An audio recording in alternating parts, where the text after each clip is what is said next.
Morning and welcome to the Hawaii State Senate Committee on Commerce and Consumer Protection. We are here for our Thursday, March 16th, 2023 hearing to consider a number of Senate concurrent resolutions and Senate resolutions. We are here in room 229. And I'd like to remind everyone watching and in the committee that this meeting is being streamed live on YouTube.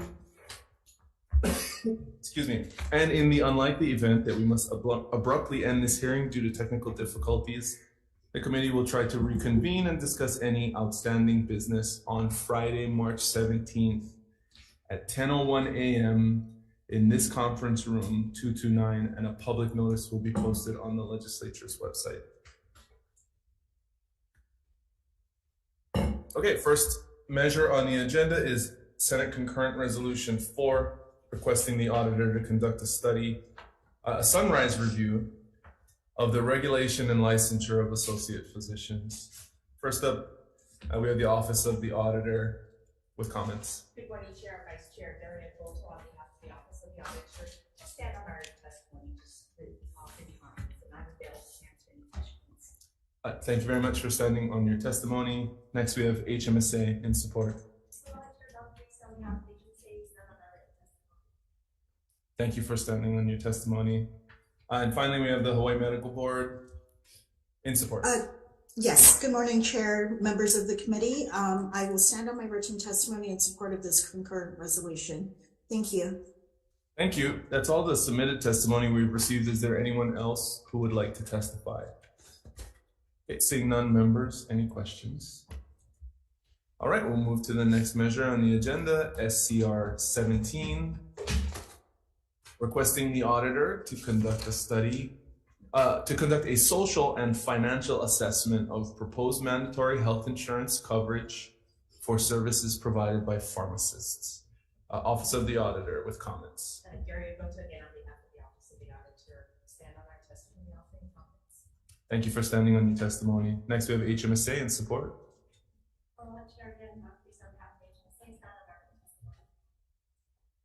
Thank you for standing on your testimony. The Hawaii Pharmacists Association in support. Good morning, Corey Sanders, President of the Hawaii Pharmacists Association, and we stand on our testimony. Thank you for standing on your testimony. We also have the Board of Pharmacy in support. Good morning, Chair. I'm James Kizuski, Executive Officer for the Board of Pharmacy. We would stand on our testimony, but we did want to acknowledge that a similar process was passed for APRNs in 2009 via Act 169 that didn't require a sunrise study. But if this is the way that the legislature would like to move forward, then we are in full support. Thank you. Thank you very much. Next, we have Mariam Mobley Smith in support. Hawaii Pacific Health in support. The Hawaii Primary Care Association in support. Jody Nishida in support. Walgreens in support. Okay, and the following individual testifiers who submitted written testimony, all in support: Jerry Fujii, Christopher Tan, Janelle Oshiro, Layla Chi, Camlin Masuda, Kiara Javirnar, Karen Pellegrin, Ross Tanaka, Kelly Aoki, Carrie Okamura, Faith Hicks, and Wesley Sumida. Is there anyone else who would like to testify? Members, any questions? Okay, seeing none, we'll move to the next measure, SCR 18, requesting the auditor to conduct a social... Hi, I would like to testify. Go ahead. We can hear you, but we cannot see your video. Can you activate your video, please? I'm trying to. The host has asked, okay?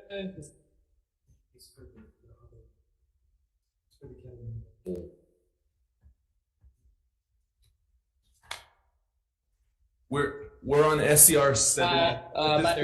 Prior to me being on Oahu, I was enlisted in the U.S. Army for 3.5 years, where I served in Afghanistan for... Yes, are you testifying on SCR 17 or 18?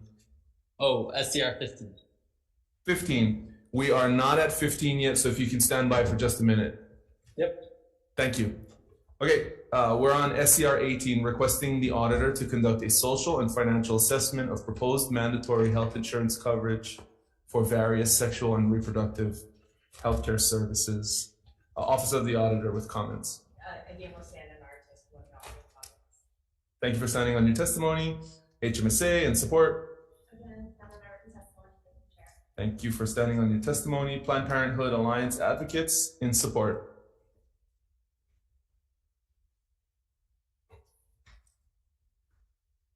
Good morning. Good morning. Good morning, chairs and committee members. I will stand on our written testimony and support. And I just wanted to add that this is a first step in passing RIA. We know that historically there's been concerns about the auditor's capacity to carry out our resolution, but we were heartened to see the auditor was able to complete assessments of 2 pieces of legislation from 2022. And without this assessment, we remain stagnant in expanding our services for critical reproductive health care. So we really encourage the committee to pass this resolution. Thank you very much. Next, we have the Stonewall Caucus of the Democratic Party of Hawaii in support. Good morning. Good morning. Michael Gloy Jr. on behalf of the Stonewall Caucus of the Democratic Party of Hawaii. We stand in strong support of this measure.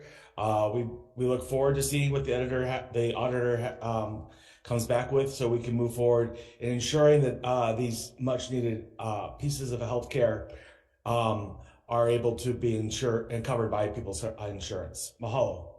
Thank you very much.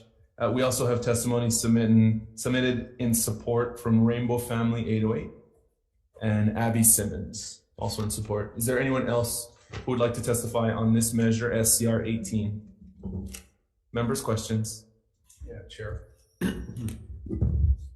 And I think this should be for the auditor, but maybe it's clarification. In your testimony, you were talking about tying this to other legislation. Maybe this is a procedural thing, Chair. Clarify. Good morning, Senator Richards. Once again, Daria Goto on behalf of the Office of the Auditor. Yes, in the Hawaii revised statutes requires before the auditor is asked to conduct this study, there has to be specific legislation that is identified in the concurrent resolution, and those are the pieces that are missing from this resolution. From this resolution, okay. Correct. So, and actually several other resolutions that we're hearing today. Yeah. So, Chair, is that something that we end up doing on the committee? Okay. All right. Thank you very much. Thanks, Chair. Any other questions, members? Okay, thank you. We will move to the next measure, SCR 15, requesting the auditor to assess both social and financial effects of proposed mandated health insurance coverage for a percentage of the costs of ketamine therapy to treat depression. First up, we have the auditor's office with comments. And we'll stand on our written testimony offering comments. Thank you for standing on your testimony. We have Dr. Thomas Cook in support. Good morning. Yeah, hi. Good morning, Senators. I'm in support of the bill. I'm in an odd position of treating depressed and suicidal patients every week. And patients who can, we only have one treatment that reduces suicide. No antidepressants reduce suicide risk. They all slightly increase. That's why the FDA has a black box warning for Prozac and the like. There's very good data now that ketamine reduces suicidal thoughts from large randomized studies. So it is now being thought of by psychiatrists widely as a vital treatment, something like an asthma inhaler, something that really insurances should not deny coverage for. And so I'm in the odd position of having depressed and suicidal patients come to me all the time. If they don't have money, they cannot afford a treatment for themselves or their families that would reduce their risk of suicide. If they do have money, they can. I suspect the resistance from insurances to cover ketamine is twofold. One is that it's an old generic drug. It's been repurposed, so there's no obvious FDA indication, but it's still a vital treatment. It does the potential of saving lives. Another aspect to this is that the FDA approved Spravato by Johnson & Johnson, which does not reduce suicidal ideation, despite some of Johnson & Johnson's lobbying and marketing suggesting that it does. in the studies for Spravato, which is a nasal spray. It did improve mood, but does not reduce suicidality. And so insurances and regulators really need to understand this problem. I think also I suspect there's a fear that ketamine clinics are boutique in nature. They cater to wealthy people. They're popping up all over the place. They're run by pain doctors, not even necessarily board certified psychiatrists like myself. And so there may be some fear that this thing will mushroom out of control, but I think it can be easily regulated, and I can answer questions you have later. Thank you. Thank you very much. Next, we have Mr. Martin online. Please proceed. All right. Hi, can you hear me? Good morning. Yes. Excuse me? Hello? Yes, good morning. Go ahead. Hello. Hi, can you guys hear me? We can hear you. Please go ahead. I'm trying. You're coming in and out, but... Hi, can you hear me? You're coming in and out, but we have you now, so please go ahead. Hi, my name is Kevin Martin, and I'm a 32-year-old. I've been living on Oahu now for 6.5 years. More specifically, prior to my arrival on Oahu, I was enlisted in the Army for 3.5 years as a cavalry scout, where I spent 11 months in Kandahar, Afghanistan. On August 12, 2011, I was hit by a roadside bomb during an emergency recovery mission to assist numerous wounded in action and killed in action service members. 5 days later, I was hit again by another roadside bomb while conducting reconnaissance operations. As a result, I was awarded a Purple Heart for traumatic brain injury. And my deployment to Afghanistan was difficult, dangerous, and damaging. And during the course of it, I hit a total of 3 roadside bombs, which all occurred before the age of 21. And, even so, the worst part about the war wasn't a bullet bomb or terrible boss, bad mission. It was coming home. And I'm a patient of Dr. Cook's. I began seeing him in 2019 after a fellow graduate student of mine at UH recommended me to him. And at the time, I confided in my classmate that I was really struggling with depression and other mental health issues. And I received a total of 14 ketamine infusions from June 2019 to May 2020. And I would call the changes that occurred during that time nothing short of miraculous. The changes were rapid, immediate, and sustained. And that was in direct contrast to every other treatment I tried. In a short period of time, I watched myself, melt away from a strong, resilient, reliable young man into a fragile, depressed, and hopeless person. I was 28 and thought my life was over until I met Dr. Cook. More so, I was only able to afford these treatments because I get VA benefits. And since, my life has turned around, I've covered the cost of treatments for others, and I have joined a nonprofit called the Ketamine Task Force and started to see what I can do to help others get the help that I received. And, the CDC recently released a report that said 1 in 3 teen girls seriously considered suicide last year. We have a raging mental health crisis in this country, and I just ask that you guys would seriously take into consideration this treatment and forcing insurance companies to cover it, because it changed my life, and I know it can change the life of many others. Thank you very much, Mr. Martin. Next, we have Nicole Loria in support. Alexandra Takayasu in support. Okay, that's all the registered testimony we have. Is there anyone else who would like to testify? Yes, please. Please proceed. If you can identify yourself for the record, and then please proceed. You have 2 minutes. Aloha, Chair, Vice Chair, members of the committee. My name is Dr. Robin Martin. I'm also a board-certified psychiatrist who trained and now practices in Honolulu. I'm also assistant clinical faculty with the Department of Psychiatry at UH, and I'm in strong support of this measure. In my profession, I'm on the front lines of addressing the mental health crisis, but you do not have to look far to appreciate the unmet needs of new treatments. Major depression is becoming the leading cause of disability worldwide, and suicide is the leading cause of death in the youth of Hawaii. Standard treatments, including medications and psychotherapy, are often not effective in about 1/3 of depressed patients, leaving few options for those in this treatment-resistant group. Ketamine is one such treatment and is the only rapid-acting antidepressant and anti-suicidal agent that we have. I have one young patient who has had multiple psychiatric admissions due to suicide attempts, has failed multiple medication trials, several forms of psychotherapy, and has continued to suffer. Ketamine has been by far the most effective treatment, allowing her to resume a normal life. However, this patient requires a treatment every 2 weeks to keep her symptoms at bay, a treatment that insurance will not pay for. Her family worries what will happen when they cannot afford these treatments anymore. This bill is an important step forward in increasing access to an effective treatment to my patient and others in Hawaii who need it the most. And mahalo for the opportunity to testify, and I'd be happy to answer any questions that the committee may have. Thank you, Dr. Martin. I can see your, if you would like to submit written remarks to be added into the record as well, then we can help provide you with an opportunity to do so. If you can email my office, or IT, if you can help Dr. Martin send those remarks over. Yeah. Is there anyone else? I apologize. I had submitted written remarks for SR 13. I'm not sure if it's a companion bill. Okay, I do see you for SR 13. Okay, thank you very much. Thank you.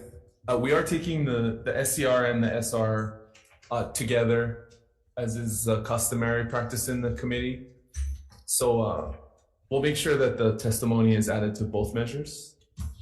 Is there anyone else? Well, and noting so, we also have late testimony in support for this measure provided by Dr. Bhupinder Chima.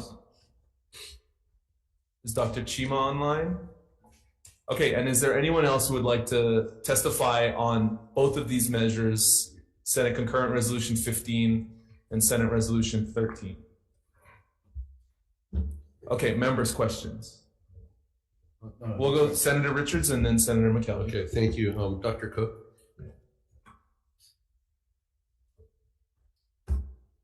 Couple of questions. First of all, I'm a veterinarian, so I use ketamine quite a bit. Very familiar with its use.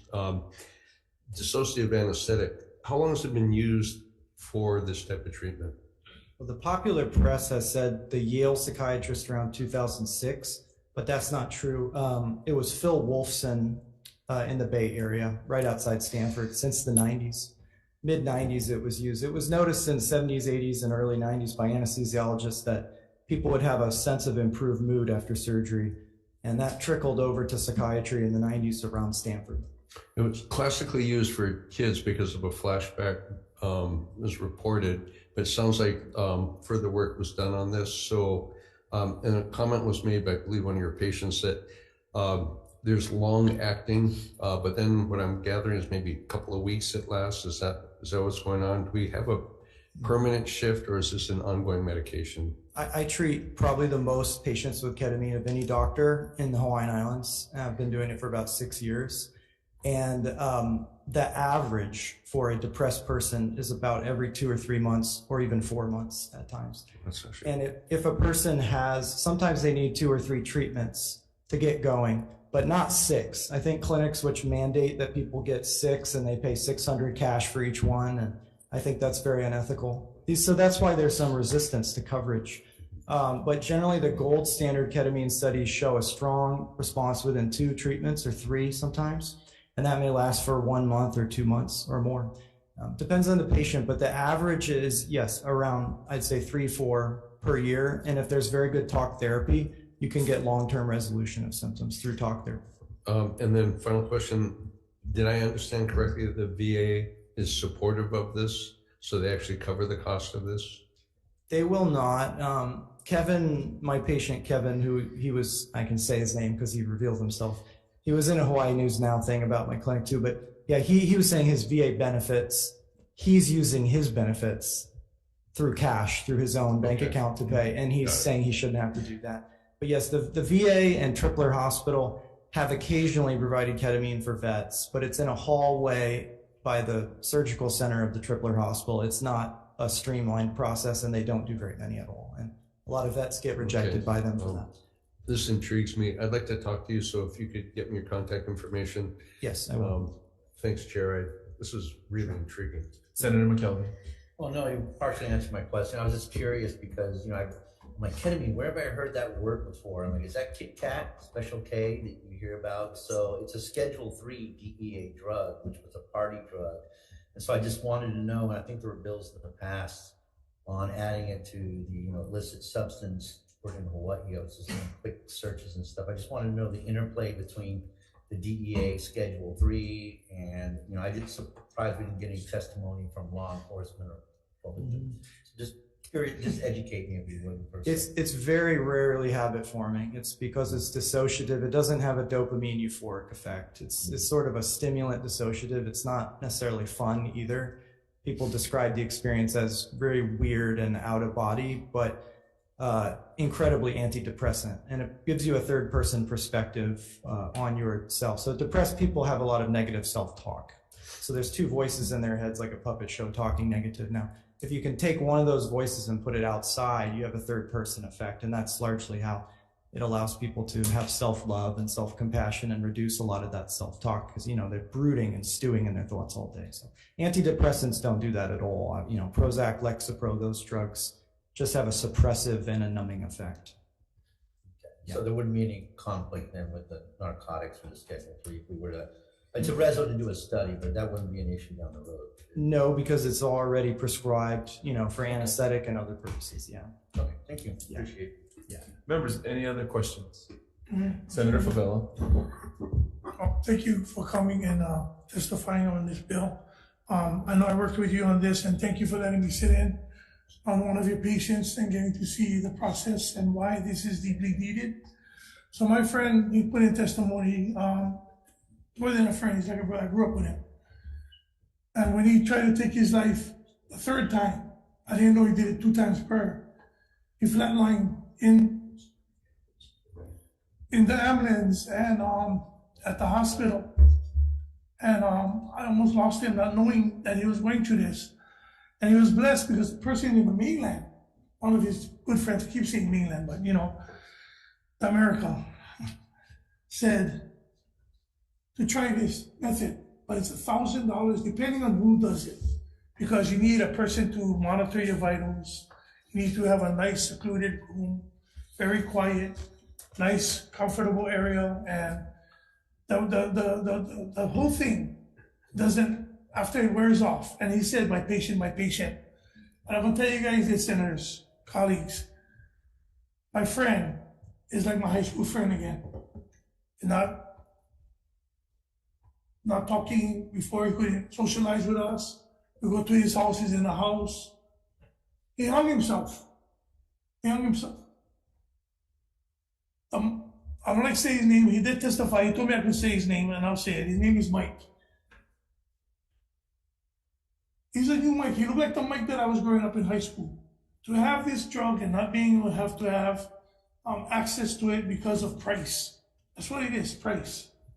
I think that is a very tragic experience. So I don't know if you talked to them. I don't know if you let them know that the FDA finally approved it.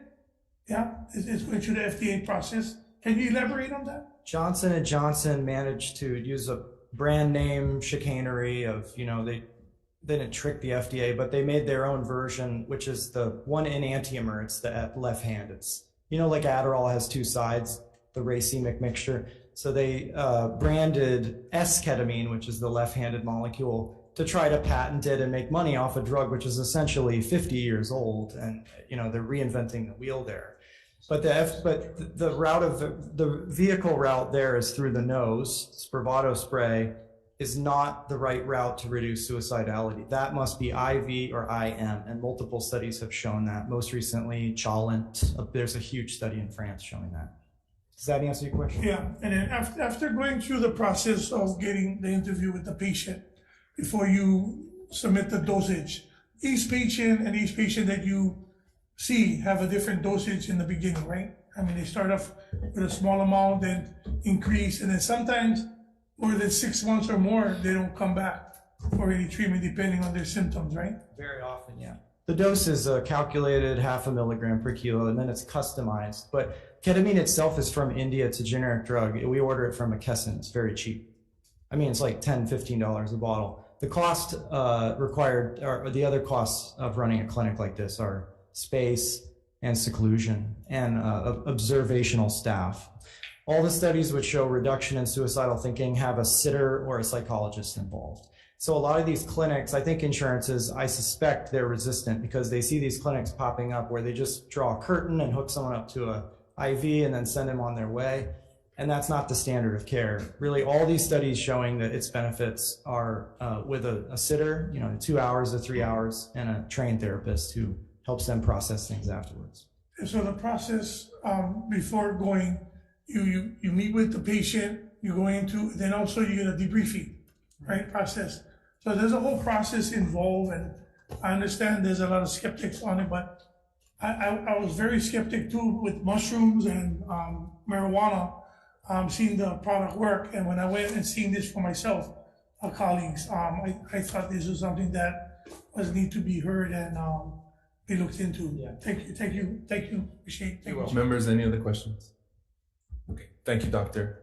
We'll move on to the next measure, which is a pair of measures SCR 48 and SR 43, requesting that the Insurance Division of the DCCA conduct a study analyzing whether implementation in this state of laws similar to Massachusetts's captive insurance laws would address this state's residential condominium property insurance needs.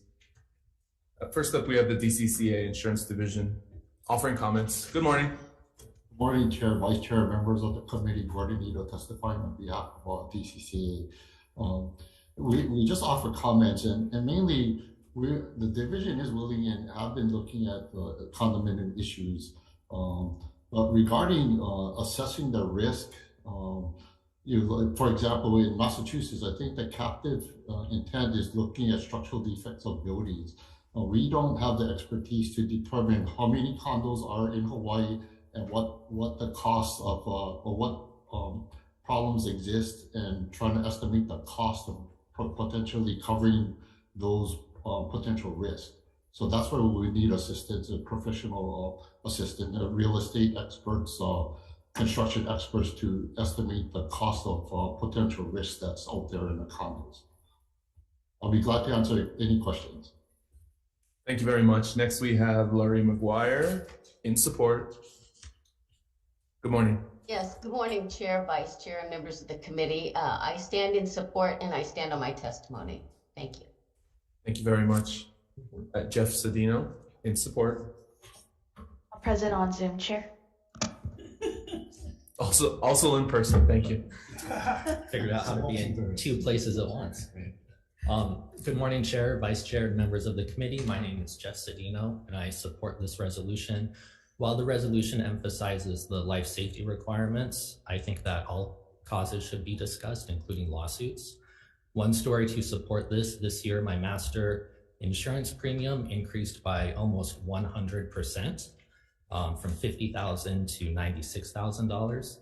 Even worse, there is a significantly higher deductible on the master policy. As a consequence of that higher deductible, my AOAO now requires me to increase the coverage on my personal policy.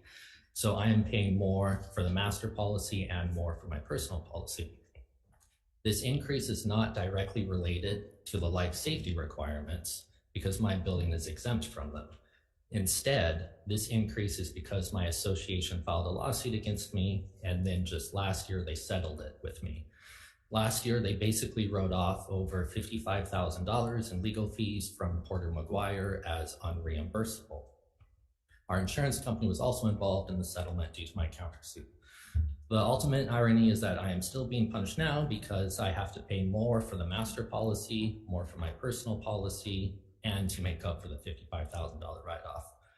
Hawaii has more insurance payouts due to boards behaving badly than states many times our size, and this is probably a significant contributor to rising insurance costs, perhaps more so than the life safety requirements. So I ask that these factors be included in the study as well. Thank you for the opportunity to provide testimony. Thank you very much. Richard Emery in support. Marcia Kimura in support.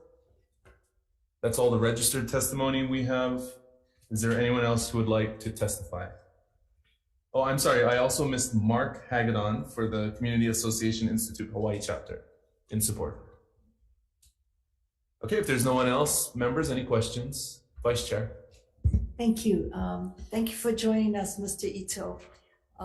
This particular idea for the resolution arose out of some of the concerns that were expressed by condominium, I guess, advocates during a series of informational meetings and individual meetings that we have had.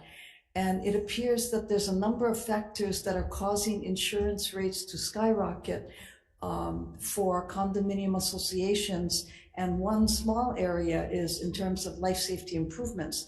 However, the number of condominium properties that are affected is generally in the range of about 300 or 320, let's say, in Honolulu. So, it may be that we can work with your department to identify, specifically the kind of information we would be looking for. I don't think that we would be looking at trying to affect the entire range of all condominium properties throughout Hawaii, but the testimony does seem to suggest that there's a lot of information that could be compiled perhaps by your department that would help us address why and how there are so many increases occurring in a very short period of time.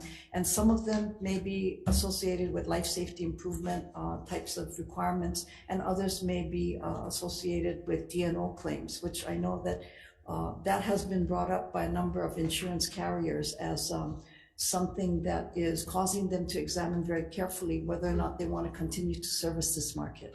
So I guess my question to you would be, can your department identify the areas that you are currently asking for information from condominium associations? Senator, I'm sorry, I was I had a phone, my phone was ringing, so I think you're addressing the question to me. Yes, I mean, with respect to information, I mean, as far as insurance policies and the coverage currently, like there's two basic policies for condominiums. There's the policy covering the common areas through AOAO, and there's the renter or owner's policy that covers the contents within individual condo units.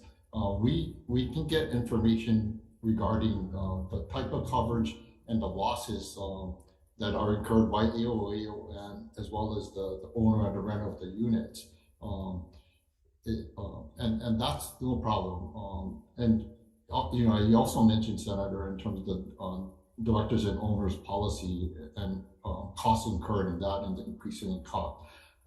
Generally, currently in the Hawaii market, I mean, there is a condo availability for AOAO and also the owners and the renters and directors and owners. As noted in the prior testifier, there is that increase in cost, and for various reasons, mainly because there's increased losses occurring.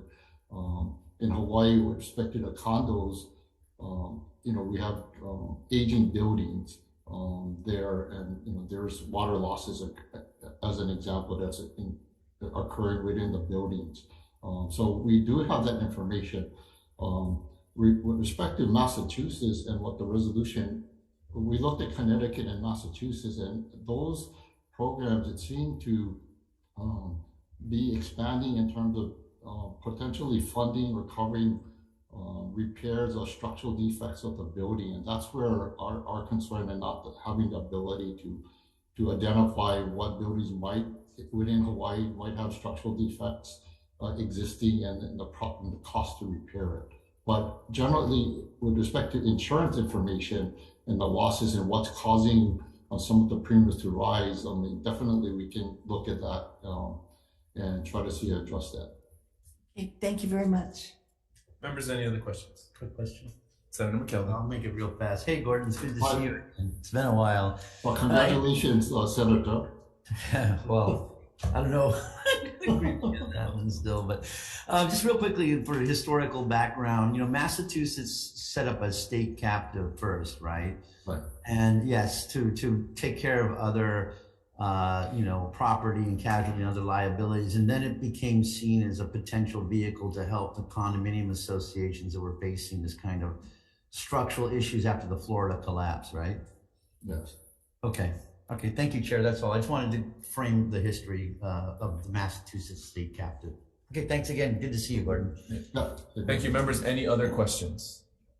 All right, if there are none, we will move to the last set of measures on the agenda, SCR 8 and SR 6, requesting the auditor to assess the social and financial effects of mandating health insurance coverage for certain breast cancer screenings and additional supplemental imaging.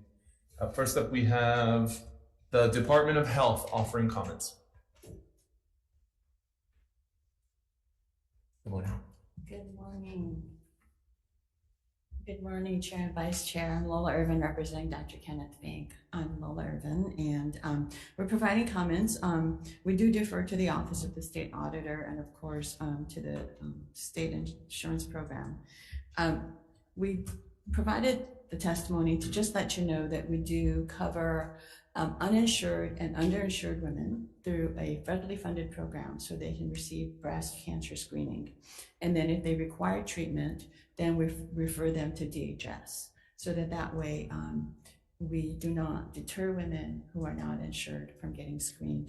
There are about 84% of women in Hawaii who are of screening age who say that they have met the mammography requirements. Currently, we follow the standard that's set by the U.S. Preventive Services Task Force, and so that's every 2 years. And so we just wanted to provide you with some background information. Thank you for the opportunity to provide comments. Thank you very much. Next, we have the Office of the Auditor with comments. Morning once again, Chair. Last time, committee members, Daria Goto on behalf of the Office of the Auditor. We'll stand on our comments, on our written testimony offering comments, and just did want to point out that we did issue a report in February of this year that did look at proposed mandatory health coverage for early access breast cancer screening. We're hopeful that that report addresses the questions raised in the SCR requesting this new assessment. I'm available to answer any questions that the committee might have. Thank you. Thank you very much. HMSA offering comments. Hello, Chair, Vice Chair, committee members. Again, we'll stand on our written testimony providing comments, but also just want to highlight the fact that HMSA definitely supports ready access to necessary breast cancer screenings. And we also want to highlight what the auditor's office mentioned, that there was a study already published earlier this year. And we have some of the highlights provided in our testimony. Thank you. Thank you very much. The Hawaii Medical Association in support. And the Hawaii Society of Clinical Oncology in support. All right, are there any other individuals online or in the room who would like to testify? Seeing none, members, questions? Sure. Your question, Senator Favela. The information that you provided, when was the study done? February of 2023. And what was the study consist of? The study was based on an earlier a resolution that was issued in 2022. The report describes what that bill asked us to look at. Two of the principal areas that we looked at was annual mammogram coverage for women ages 30 to 50, deemed by a physician or clinician to have an above average risk of breast cancer, and providing that there was a formal risk factor screen assessment first made. The report determined that all the major insurers are already covering annual mammograms for above average risk women of any age. So, the only reason why I'm saying this is because I know they had a study on task force back in January 2016. Things change. I mean, I noticed when it comes to women's bodies and breast cancer, there are certain mammograms, imaging, 3D imaging. You guys talk about the minimum part of the actual imaging and mammogram, but it's not going into the extensive of the 3D and the actual treatment. And then most of these people, 30 and above, are just recommending that they have to have some kind of history of cancer. Nowadays, we're finding women that don't have any history of any kind of cancer, and they getting a hard time getting there. That's the reason why I came up with this resolution, because I was talking to family members that don't have a history of breast cancer, and there's only a minimum of the treatment that the HMSA and other insurance companies cover. So yes, they do cover it. But I'm gonna ask you this. How come when it comes to men's prostate, yeah, I'll give you a different example. Let me show you a different example. How come when it comes to men's prostate, they get every technology, every opportunity, every testing from up and down? And how I know that is I went with my dad. But then when I go with my cousin for breasts, if she has no history, there's a minimum of what the insurance company is going to cover. So the reason why I'm asking for this resolution to do a more extensive is because it needs to be checked, because things change over the years and people's bodies change. The environment change. People have been getting cancer very young now. And then we have a minimum of coverage that they're going to do a minimum of screening, and then that's it. But then the intensive one is the 3D, the different mammograms, and the different treatments that these women need to survive. Because we all say, without the women, we cannot survive. But then why are we not trying to give them the best technology and the best coverage that we can? Because we do that for the men. Absolutely. That's only my observation. Thank you for your comments, Senator. We would be happy to go over the report with you and to talk about the differences between the 2022 bill concurrent resolution and this concurrent resolution offline. We do feel that the report provided a lot of helpful information, and as you indicate, 1 in 9 women will be diagnosed with breast cancer at some point in time. But does it have an end date on the bill? 2022? I'm sorry, an end date on the bill? Yeah. Does it have anything to do with the instance of the screening? I guess we can talk more about it. Members, any other questions? Senator McKelvey? Actually, I'll give it to Senator Richards. Senator Richards. Okay, I think it's for HMSA.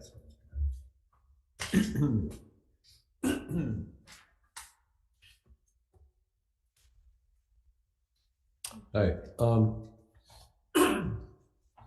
Allergies, I promise. Okay. Not gonna be.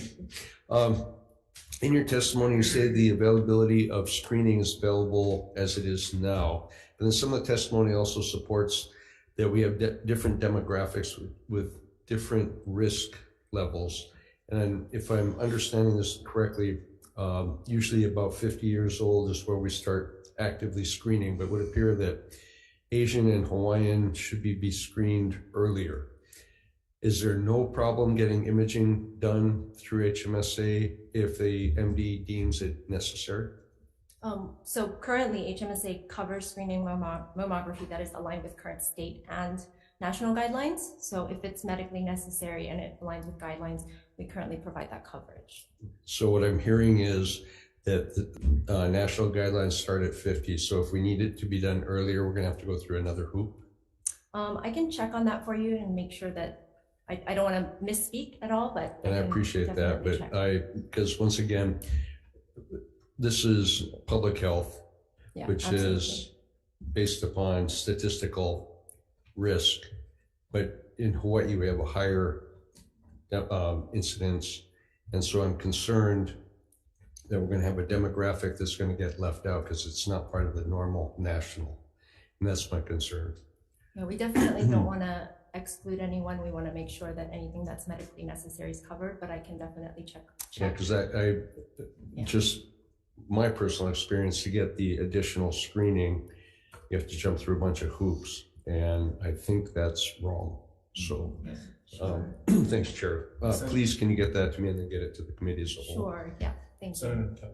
Thank you. Thank you for being here. I'm a little bummed that the other insurance providers didn't show up to testify. But that being said, I'd like you to answer on point my colleague, Senator Favella's questions that were directed at the auditor. Insofar as, could you address what he asked the auditor and respond to that? Sure. So, Senator Favela, I just want to say that personally, as somebody who comes from a family with breast cancer history, I definitely understand the importance of this. My mom was diagnosed, and it's definitely important for us to provide coverage for all of our women. That being said, HMSA does adhere to all of the guidelines and the standards, and we want to ensure that we cover what's medically necessary. And so, outside of that, I know that that's challenging. I will go back and get some answers for you. I don't want to misspeak today, so I can definitely outline exactly what we do cover. But we did participate in the auditor's study, again, highlighting and outlining that the insurance providers do cover what's medically necessary. So with this, sorry, Chair, is okay? Yes. Okay. But just with this, what you're saying with the guidelines and the standards and the regular standards and all that, I totally understand. But if we don't do an extensive, again, an audit to find out if we do have cases that is early detection, like say right now the doctor diagnosed a friend at 29 that she might have breast cancer, she needs treatment, but then the doctor's having a hard time because it doesn't reach the standards or whatever. So now they're stuck because they cannot pay for them because HMSA, or excuse me, I don't want to say just HMSA. The provider, the provider, covered provider. Like I said, we got to give you that respect because you're here. The bottom line is that it doesn't cover. Now, this is a woman who just had a kid, now thinking about how I'm going to get treatment. I cannot pay for them, and then there's no coverage. That's the reason why I just want to have this audit and we have it beat. That's all. Sure, you know what I mean? And then just to make sure we cover them, because if they're young and they have it and they get screened, right? Early detection is more of prevention and saving, right? So that's the reason for it. And we definitely appreciate that, and I know that the study highlighted that less than 1% of all mammograms reported by the insurers were among women ages 35 to 39. But that being said, we do understand that there's importance for looking into it. So we appreciate Thank you very much. Thank you, Chair. Chair, quick follow-up. Go ahead. Was your mother diagnosed under 50? Yes. Makes my point. Thank you. Any other questions, members? Okay, I have a question for the auditor.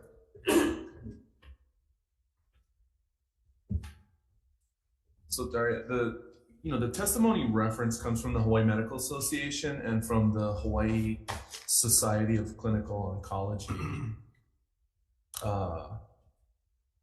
Those seem to me to be especially persuasive on this type of measure.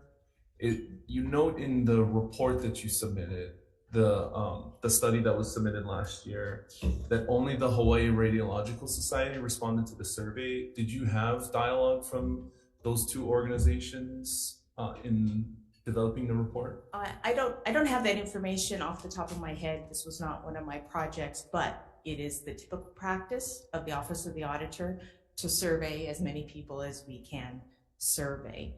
So when we note in the report that only one agency might have responded, that's probably us trying to emphasize that only one agency responded. We did speak with a number of insurers in furtherance of this project. I will just note that we're happy to do work that furthers mandating insurance coverage on behalf of people in this state. But our point in our testimony is really that we might have already covered some of the questions that are raised in this year's resolution. And in that case, it would be duplicative. To answer one of Senator Richard's questions, my recollection from the report was that women aged 30 to 50 and at any age with a risk assessment by a physician would be entitled to a mammogram coverage. Above average risk, that's the assessment designation, above average risk. And there are, the report covers the different discussions about the different risk assessment tools that different insurers will rely on. The report will also indicate that, mammogramming too early has some negative potential of overdiagnosis, which would subject women to additional invasive testing that they would not otherwise undergo. That's all. Vice Chair. Perhaps, in the report that the auditor's office released, has the auditor's office also examined any kinds of geographically identified instances where higher than normal cases are reported within specific areas. You know, I think with the recent Red Hill and PFAS sets of circumstances that appear to be sort of, you know, resonating within the community, I guess maybe one of the things that we would be looking at in terms of potential cancer risks is whether or not, you know, water or other kinds of available instances that might trigger, you know, higher than level instances would be something that we would want to take a look at more closely. And in that instance, you know, it would seem that any age requirement is perhaps something that we would not want to do apply ongoingly. Absolutely. Thank you, Senator Fukunaga, for the question. You know, I will just say that it all critically important to have these studies and to have, and for the legislature to have as much information as possible. It may be that the Office of the Auditor is not the right agency to do that. We are looking at mandating health insurance coverage, but I'm wondering if there aren't other agencies, Department of Health or UH Medical School, that might already have processes for collecting some of that metric and putting out those kinds of reports. Okay, thank you. Members, any other questions? Thank you, Larry. Okay, I believe that's all the, those are all the measures. So unless there are any questions, then I'm prepared to go into decision making. Okay, we're gonna take a recess.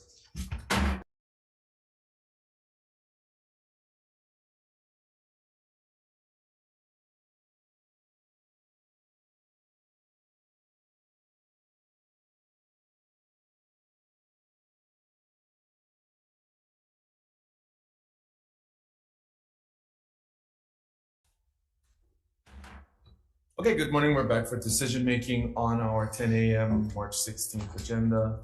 First measure is SCR 4. This is a sunrise review of licensure of associate physicians. The recommendation is to pass with amendments. We'll adopt the recommended references from the auditor related to SB 61, which was the underlying legislative measure. Any discussion? Okay, seeing none, Vice Chair, passing with amendments. Chair votes aye. Thank you. Vice Chair votes aye. Senator McKelvey? Yes. Senator Richards? Aye. Senator Owen? Aye. Measure is adopted. Thank you very much. Next measure is SCR 17. This is a social and financial assessment of proposed mandatory health insurance coverage for services provided by pharmacists. The recommendation is to pass with amendments. We'll again adopt the auditor's recommended amendments and insert a reference to SB 693. Any discussion? Okay, seeing none, Vice Chair, passing with amendments, Chair votes aye. Thank you. Vice Chair votes aye. Senator McKelvey? Yes. Senator Richards? Aye. Senator Owen? Aye. Measure is adopted. Thank you very much. Next measure is SCR 18. This is an assessment of mandatory coverage for various sexual and reproductive healthcare services.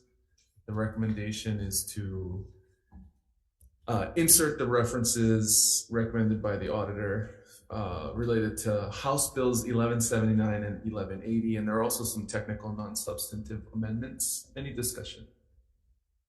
Okay, seeing none, passing with amendments, Chair votes aye. Thank you. Vice Chair votes aye. Senator McKelvey? Yes. Senator Richards? Aye. Senator Owen? No. Thank you. Measure is adopted. Thank you. Next measure is a pair of measures are SCR 15 and SR 13. This is the ketamine therapy study. The recommendation is to defer SR 13 because it's unnecessary for an auditor action. And we will insert references to SB 279 as referenced in the auditor's testimony. There are also some technical non-substantive amendments. Any discussion? Seeing none, passing with amendments, Chair votes aye. Thank you. Vice Chair votes aye. Senator McKelvey? Yes. Senator Richards? Aye. Senator Owen? Aye. Thank you. Measure is adopted. Thank you very much. Next measure is a pair of measures is SCR 48 and SR 43. This is a request to the insurance division to conduct a study regarding the state of Massachusetts's captive insurance laws. Robust discussion, I appreciate it. The recommendation is that we defer this measure. We can have these discussions offline. Any discussion? Okay, we'll move to the next set of measures, SCR 8 and SR 6. This is requesting the auditor reassess the effects of mandating health insurance coverage for certain breast cancer screenings. The recommendation is to defer SR 6 because again, it's unnecessary, and we will, let me see here. We're actually going to defer decision-making on this measure to our Tuesday agenda, which is March 21st at 10:15 a.m. in this room 229, so that we can provide the testifiers an opportunity to submit a little more information. There were specific references in the prior study as to a lack of specific data on the items justifying the resolution. So we'll see if we can come up with a little more substance to insert into the measure to keep it moving. Any discussion? Okay, seeing none, we're adjourned. Thank you.